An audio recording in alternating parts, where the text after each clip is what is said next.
conhece, venha conhecer, venha colher rosas, ver o sol nascer. Rosas de ouro, parabéns pelos 30 anos.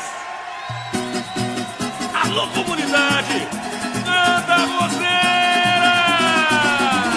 Vem sentir amor, o meu sabor, o seu paladar. Vem me dê a mão que eu faço pão pra massa inteira alimentar.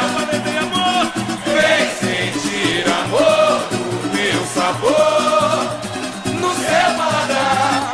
Vem me dê a mão que eu faço pão pra massa inteira alimentar. Quebra tudo! Desde que o Senhor criou o mundo, o homem se dispôs a trabalhar pra se alimentar, seu suor envolvido com garra, fez a semente germinar. Canta, meu povo! O trigo abençoado pelo Criador gerou cobiça entre as civilizações.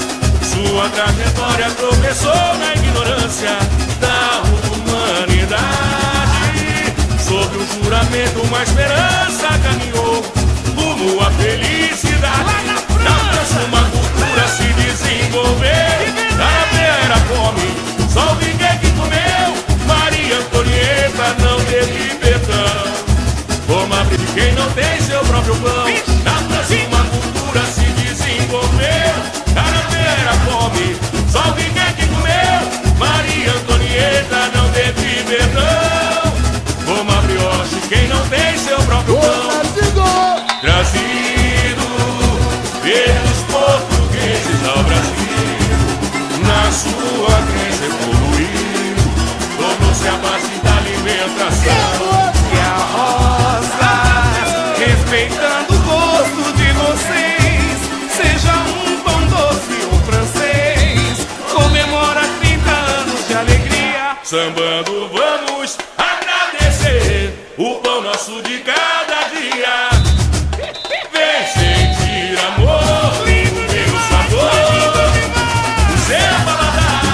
Vem me dê a mão que eu faço pão pra massa inteira alimentar. Eu falei bem amor. Vem sentir amor, o meu sabor, Que lindo! no seu paladar.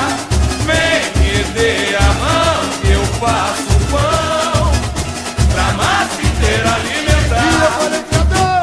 Desde que o Senhor criou o mundo, o homem se dispôs a trabalhar pra se alimentar, seu suor envolvido com garra fez a semente germinar. O trigo abençoado pelo Criador gerou cobiça entre as civilizações. Sua trajetória começou na ignorância da humanidade. Sob o juramento uma esperança caminhou rumo à felicidade. Na França uma cultura se desenvolveu. Carapé era fome, só o Vidé que comeu. Maria Antonieta não teve perdão. Como a brioche, quem não tem seu próprio pão. Na França uma cultura se desenvolveu. Carapé era fome, só o Vidé que comeu. Maria Antonieta não teve perdão. Como a brioche, quem não tem seu próprio pão. Trazido pelos portugueses ao Brasil,